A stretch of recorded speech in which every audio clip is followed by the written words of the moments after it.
ძალიან მაგრესი ამბებით გიბრუნდებით, UFC-ს კიდევ ორი ქართველი მებრძოლი შეემატა. ესენი არიან ოტარ თანზილოვი და ლევან ჩოხელი.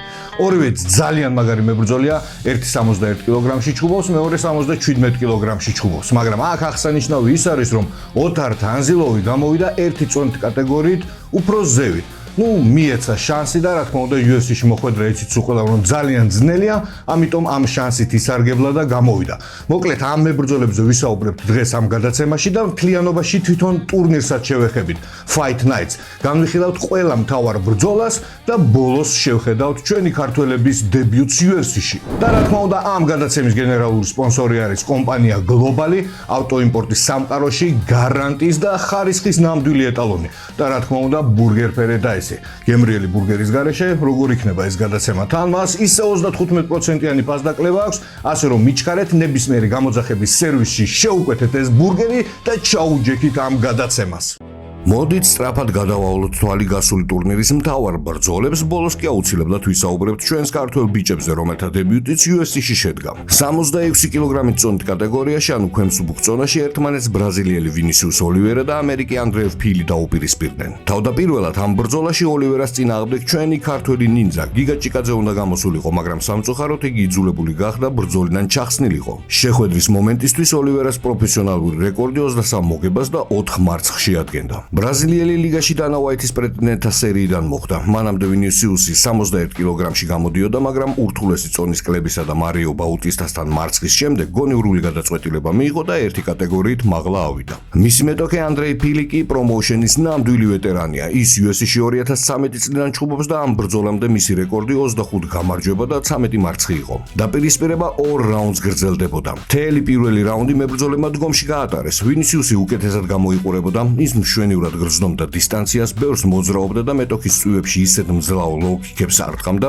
რომ რაღაც მომენტში საკუთარი დარტყმებისგან თავადაც კი დაიწყო კოჭლობა. თუმცა რაუნდის დასასრული ამერიკელი სასარგებლოდ წარიმართა. ანდრეი ფილიმ კორპუსში მძლავრი დარტყმებით ბრაზილიელი მაგრად შეარყია. ოლივერას აშკარად ეტყობოდა, რომ ეტკინა. მიუხედავად ამისა, ბრაზილიელმა ხასიათი გამოავლინა, ბრძოლა გააგრძელა და გონგის ფონზე ბიჭებმა დარტყმების გიჟური გაცვლა შემოგთავაზეს. პირველი რაუნდი ძალიან თანაბარი და დაუჯერებლად ეფექტური გამოვიდა.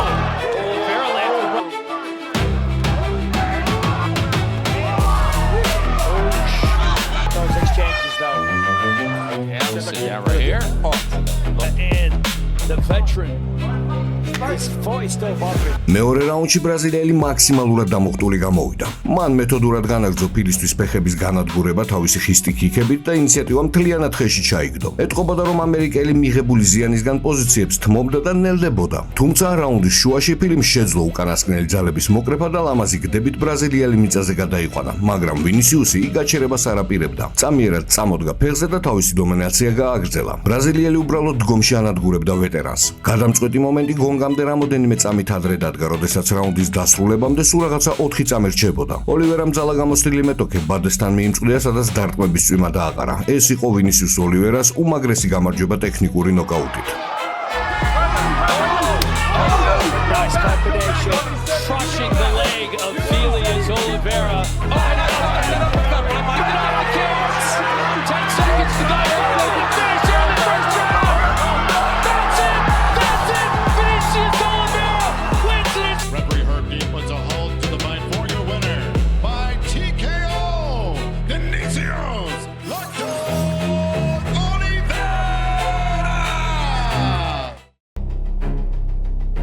შემდეგი ბრძოლაც კვლავ ქვემსუბუქ ზონაში გაიმართა. სომეხი მებრძოლი მელსიკ ბაგდასარიანი ყირგიზეთის დაუმარცხებელ პროსპექტს მურთაზალი მაგამედოს დაუპირისპირდა. ბრძოლის მომენტისათვის ბაგდასარიანის პროფესიონალური რეკორდი 8 გამარჯვებას და 3 მარცხში ადგენდა. UFC-ში მას უკვე 5 ბრძოლა ჰქონდა ჩატარებული, საიდანაც 3-ში გამარჯვება მოიპოვა. გასულ წელს მელსიკმა ნოკაუტით წააგო ჟენ სილვასთან და ტრავმაც მიიღო. სწორედ ამის გამო სომეხი მებრძოლი ოქტაგონზე წელწადზე მეტია არ გვინახავს და აი როგორც იქნა ის დაბრუნდა. თუმცა მეტოქეთ მას აღმავალი გზით მიმოვალი და წარმოუდგენლად საშიში მურთაზალი მაგამედოვი ერგო. მურთაზალი 100%-იანი ფინიშერია. ამ ბრძოლამდე მან 10 შეხვედრა ჩაატარა და აბსოლუტურად ყველა ვადამდე დაასრულა. მან უკვე მოასწრო სხვა ორგანიზაციებში ჩემპიონობა. 2025 წელს კი დანა უაითის პრეტენდენტთა სერიაზე მიიღო მონაწილეობა, სადაც ასევე პირველივე რაუნდში ნოკაუტით გაიმარჯვა. ასეთი იდეალური რეკორდით ის გამოვიდა თავის სადებიუტო ბრძოლაში გამოცდილი ბაღდასარიანის წინააღმდეგ. ამ დაპირისპირებაში მაგომედოვმა საკუთარ ტრადიციებს არ უღალატა და მეტოქე ისევ დააფინიშა. მებრძოლებმა შეხვედრა ძალიან აგრესიულად დაიწყეს. პირველივე წამებიდან მათ დგომში ხისტი დარტყმები გაცვალეს. თუმცა ეს როლები დიდხანს არ გაგრძელებულა. დაახლოებით 1 წუთში მაგომედოვმა შეძლო ბაღდასარიანის მიწაზე გადაყვანა.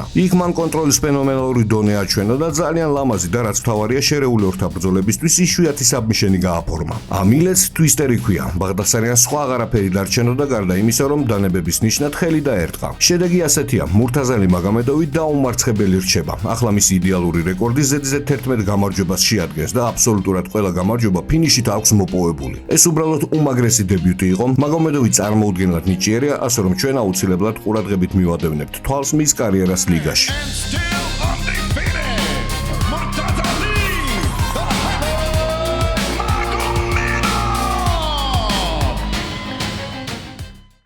და კვლავ ჩვენ უბრუნდებით 66 კილოგრამის წონით კატეგორიას. ოქტაგონზე ერთმანეთს ამერიკის შეერთებული შტატების წარმომადგენელი კრისტიან როდრიგესი და ფილიპინელი მებრძოლი ჰაიდერ ემილი დაუპირისპირდნენ. დავიწყოთ ფილიპინელის მონაცემებით. ამ ბრძოლის მომენტისათვის ემილის პროფესიონალური რეკორდი 11 მოგებას და 2 მარცხს იცვლიდა. ამ ბიჭმა ისეთ სერიოზულ ლიგებში მოასწრო გამოცდილების მიღება, როგორიც არის ბელატორი და LFA. და რაც ყველაზე მთავარია, დანა უაითის პრეტენდენტთა სერიაში ის დაუმარცხებელი იდეალური რეკორდის 7-0 მოხდა. ემილმა წარმატებით მოიპოვა კონტრაქტი, კარგი დებიუტი ჰქონდა UFC-ში და მსოფლიოს უძლიერეს ლიგაში ზედიზედ 3 გამარჯვება მოიპოვა. საბოლოო ჯამში მისმა საერთო მომგებიანმა სერიამ შტამბეჭდავ 11-0-ს მიაღწია. თუმცა 2025 წელს წარმატების ზოლი შეწყდა და ჰაიდერმა ზედიზედ 2 მარცხი განიცადა. მისი მეტოქე კრისტიან როდრიგესი ამ დაპირისპირებას 12 მოგებითა და 4 მარცხით შეხვდა. კრისტიანის სიტუაციაც სარკისებური იყო. ისიც ოქტაგონზე UFC-ში ზედიზედ 2 წაგების სერიით გამოდიოდა. ამიტომ ორივე მებრძოლისთვის ეს შეხვედრა პრინციპულად მნიშვნელოვანი იყო გამარჯვების გზაზე დასაბრუნებლად.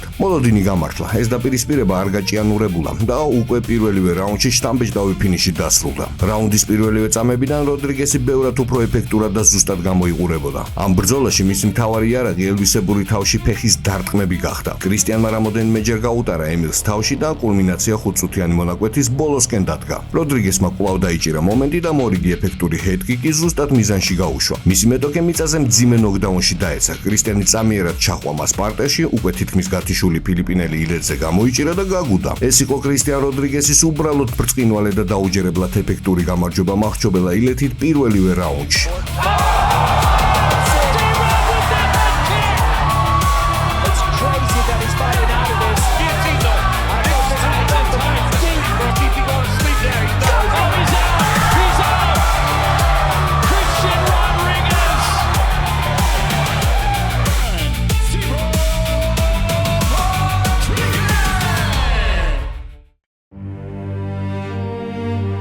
და ჩვენ მივუახლოვდით საღამოს მთავარ მოვლენას უმსუბუქეს ზონაში, ან 57 კილოგრამით კატეგორიაში. პორტუგალიელი მანელ კაპე იაპონელ კიოჯი ჰორიგუჩის წინააღმდეგ. ამ ბიჭებს უკვე აქვთ ისტორია. ისინი ერთმანეთს 2017 წელს იაპონურ ორგანიზაცია რაიზენში შეხვდნენ და მაშინ ჰორიგუჩიმ მახრჩობელა ილეთით გაიმარჯვა. და აი რევანშის დროც დადგა. ამ დროისათვის მანელ კაპე დივიზიონის რეიტინგის მეორე ადგილს იკავებს. მისი პროფესიონალური რეკორდი კი 22 მოგებასა და 7 მარცხს შეადგენს. ამ ბრძოლას პორტუგალიელი ზედიზედ 3 გამარჯვებისგან შემდგარი შესანიშნავი სერიით შეხვდა და რაც ყველაზე მთავარია, სამივე მათგანი ღრმა ნოკაუტებით იქნა მოპოვებული. მისი მეტოქე კიოჯი ჰორიგუჩი მეოთხე პოზიციაზე იმყოფება. იაპონელი სპორტის ნამდვილი ლეგენდა. ის UFC-ში 2013-დან 2016 წლამდე გამოდიოდა და ტიტულისთვის დიად დემეტრიუს ჯონსაც კი ეჩხუბა, თუმცა მაშინ დამარცხდა. ამის შემდეგ ის რაიზენისა და ბელატორის ორგანიზაციებში გადავიდა, სადაც ორივე პრომოუშენში მოასწრო ჩემპიონობა. 2025 წელს კიოჯი ტრიუმფალურად ბრუნდება UFC-ში, ზედიზედ 2 გამარჯვება მოიპოვა და ახლა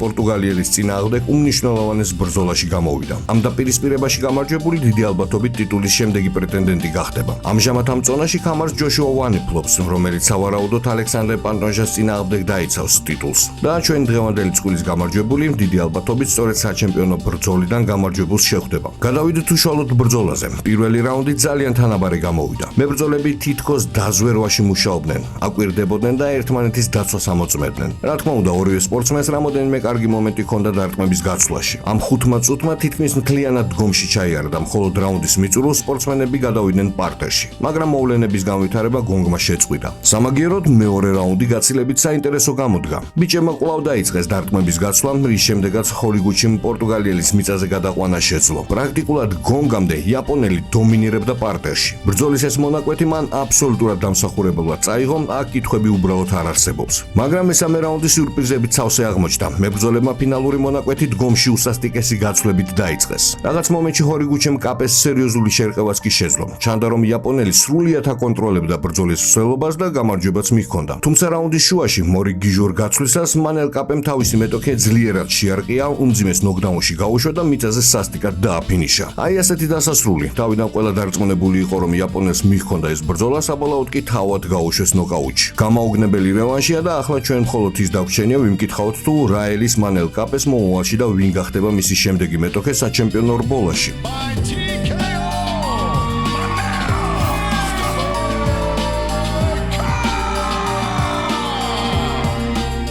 ეხლა კი მოდით UFC Fight Night-ის პრელიმებს გადავხედოთ, სადაც ჩვენი ბიჭები ჩხუბობდნენ. პრელიმებს ხსნის ჩვენი სიამაყე ქართველი მებრძოლი ოთარ ტანზილოვი. ამ ტურნირზე ჩვენ სპორტსმენს უსერიოზულესი გამოწვევა ელოდა დაუმარცხებელი შეინ კოლინზის სახით. ეს ამერიკელი მებრძოლი ნამდვილი უნივერსალური სპორტსმენია. ის დგომში შესანიშნავად და ხისტად მუშაობს, მაგრამ ყველაზე დიდ საფრთხეს მაინც პარტერში წარმოადგენს. მისი საფირმო ილეთი არის ჰელიოტინა. UFC-თან კონტრაქტის გაფორმებამდე კოლინზი იდეალური სერიით მოდიოდა, 7 გამარჯვება და არც ერთი მარცხი. სტატისტიკა თავისთავად მეტყველებს მის საშიშროებაზე. 4 ბრძოლა მან გამანადგურებელი ნოკაუტებით დაასრულა, ერთხელ მეტოქეს საბმიშენზე დაიჭირა და მხოლოდ 2-ჯერ მიიყვანა საქმე მსაჯების გადაწყვეტილებამდე. ოქტაგონზე ის ნამდვილად არ შემოდის როგორც ახალბედა. ეს ტიტულოვანი მებრძოლი ლეგენდარული იურაი ფეიბერის ორგანიზაციაში გამოდიოდა, სადაც 66 კილოგრამის წონით კატეგორიაში ჩემპიონის ქამარი 3-ჯერ დაისაკუთრა. რაც შეეხება ოთარ ტანზილოვს, ჩვენს წინაშეა მკვეთრად გამოხატული სტრაიკერი. ის არის წარმოუდგენლად სწრაფი, გამოირჩევა ბრწყინვალე ფუტბოლკით და ფლობს უმძიმეს ნოკაუტირებად დარტყმას. თუმცა არ იფიქროთ, რომ ის მხოლოდ ერთი სტილის მებრძოლია. ბოლო დროს მან სერიოზულად გაუმჯობესა თავისი გრიპლინგი და ჭიდაობა. გავლილი ურთულესი სარწმუნოების ბანაკების შემდეგ მერაბ დვალიშვილთან ერთად, ასეთ ელიტარულ მოჭიდავესთან და დაუღალავ სპორტსმენთან მუშაობამ ოთარის უნარები პარტერში სრულიად ახალ უმაღლეს საფეხურზე აიყვანა.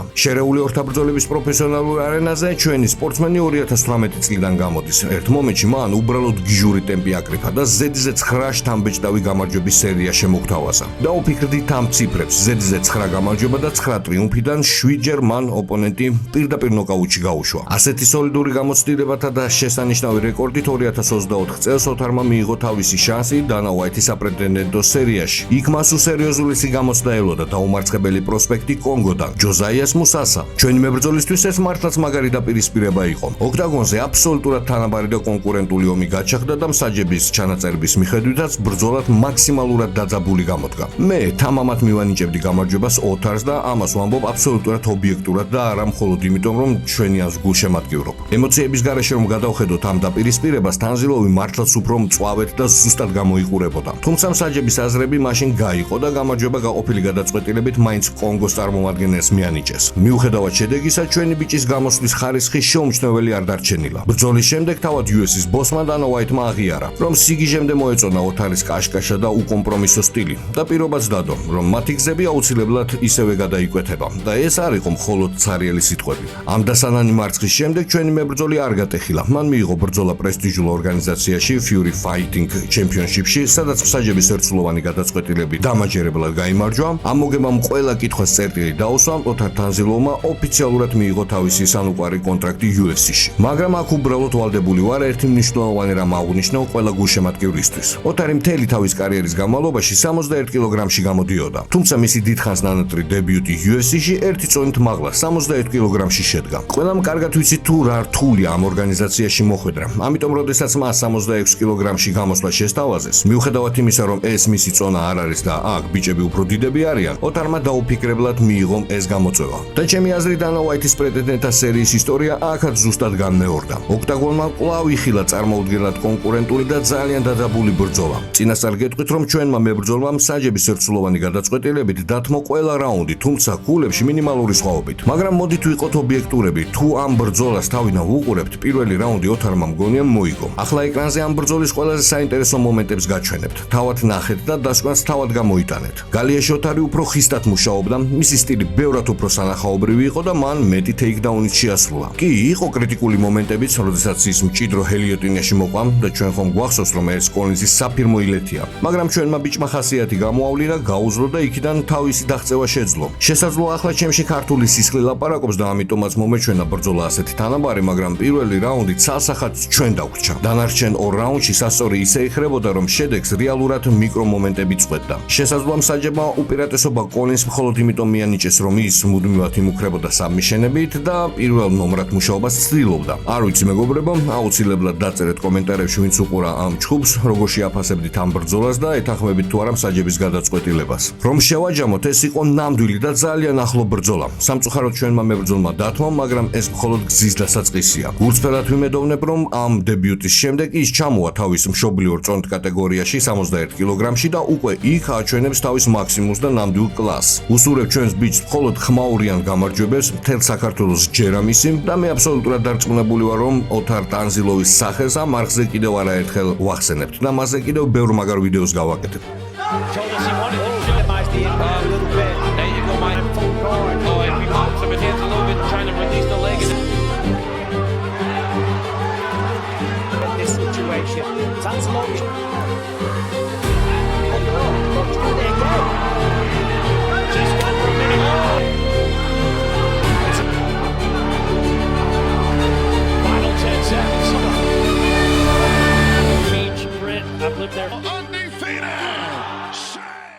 დაი კიდევ ერთი ცეცხლოვანი ბრძოლა პრელიმებში და ოქტაგონზე კვლავ საქართველოს წარმომადგენელია. წონით კატეგორია 77 კილოგრამი, ანუ ნახევარ საშუალო წონა, სადაც ჩვენი ლევან ჩოხელი ლეონ შახბაზიანის წინააღმდეგ გამოდის. მოდით განვიხილოთ ოპოზიცია. რაც შეეხება სომეხ მებრძოლს, ამ დაპირისპირებას ის 12 მოგებითა და 4 მარცხით შეხვდა. შახბაზიანი ძალიან გაბარიტული სპორტსმენია, მისი სიმაღლე არის 1.93 მ. გალიაში ის სუფთა ჯიტსერი და 100%-იანი ფინიშერია. ყველა თავისი გამარჯვება მან ვადაზე ადრე მოიპოვა და თითქმის ყველა ეფექტური საბმიშენი დაასრულა. ის კოლოსალურ საფრთხეს წარმოადგენს პარტეში, თუ ლეონი მეტოქეს მახრჩობელა ილედზე იჭერს, ჩათვალეთ საქმე წასულია. პრაქტიკულად ყველა თავის ბრძოლას ის სწორედ მახრჩობელით ასრულებდა პირველივე რაუნდში. 2019 წელს შახბაზიანმა უკვე მოსინჯა ძალები დანა ვაითის საპრედედეტო სერიაში, მაგრამ მაშინ ნოკაუტით დამარცხდა. თუმცა ის არ დანებებულა, ზედიზედ 4 გამარჯვების შესანიშნავი სერია შეაგროვა და დაუფიქრდით, ეს იყო 4 საბმიშენი, სწორედ ამ სერიამ გაუღო მას UFC-ს კარები. ახლა კი ჩვენს ბიჭზე გადავიდეთ. ლევან ჩოხელი მკვეთრად გამოხატული და უაღრესად სახიფათო სტრაიკერია. ამ ბრძოლის მომენტისათვის მისი პროფესიონალური რეკორდი 14 გამარჯვებასა და 3 მარცხს შეადგენდა.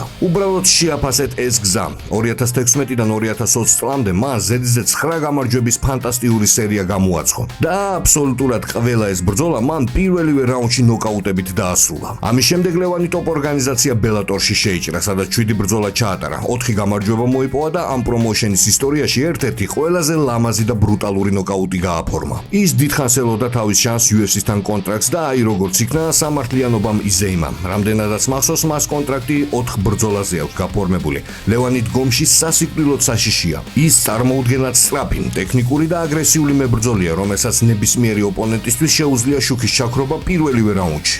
მაგრამ არ მოტყუდეთ, ეს სრულებითაც არნიშნავს იმას, რომ მას ჭიდაობა არ შეუძლია. მის კარიერაში ყოფილა ბრძოლები, სადაც მან თვალსაჩინოდ აჩვენა, რომ თუ სიტუაცია გრეპლინგს მოითხოვს, მას ჭიდაობის მაქსიმალურად ეფექტურად გამოყენება შეუძლია. და აი ბრძოლა იწყება. ეს შეხვედრა ქართველი სპორტსმენის აბსოლუტური გამანადგურებელი ტრიუმფით დასრულდა. ლევანს ზუსტად 23 წამი დასჭირდა იმისათვის, რომ თავისი მეტოქე უბრალოდ მიწასთან გაესწორებინა. ამ წამებში მან გამანადგურებელი იერიშების მთელი სეტყვა დაუშვა. ჯერ ურტყავს უსასტიკეს ლოუ-კიქს ფეხში, შემდეგ მოხვება დაუნდობელი დაცხრილვა ბადესთან და ფინალური აკორდი. გამჭოლი უმძიმესი დარტყმა კორპუსში, რომელმაც შახბაზიანი მომენტალურად შუაზე მოკეცა და მიწაზე გააგზავნა. ეს იყო ულამაზესი და ეფექტური ფინიში. ლევან ჩოხელმა ყველა შოქში ჩააგდო. ამ ბიჭს უბრალოდ კოლოსალური პოტენციალი აქვს და ახლა ეს მთელმა მსოფლიომ დაინახა. UFC-ში კიდევ ერთი ვარსკვლავი აინთო. გულწრფელად ვჯერა, რომ ჩოხელს შეუძლია ყველაზე მაღალ მწვერვალზე ასვლა, როგორც თავად ლევანი ამბობს, ის ამ ორგანიზაციაში მხოლოდ ბრძოლების მოსაგებად არ მოსულა. ის აქ მოვიდა იმისათვის, რომ ქამარი წაიღოს და ჩემპიონი გახდეს. ვიმედოვნებ, რომ ყველაფერი სწორედ ასე იქნება. უსურებ მას უდიდეს წარმატებას და ახალ არანაკლებად ლამაზ გამარჯვებებს. What a debut!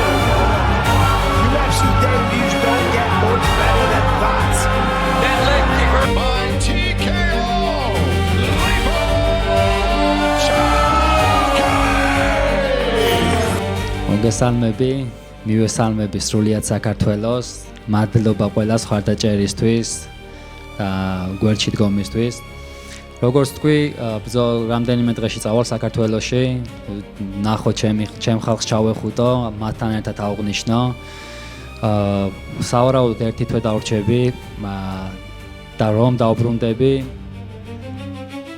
ჩავერთვები კემპში და მინდა რომ სექტემბერში ან ოქტომბერში გავმართო შემდეგი ბრძოლა. მაგრამ პირველად საქართველოში უნდა წავიდე.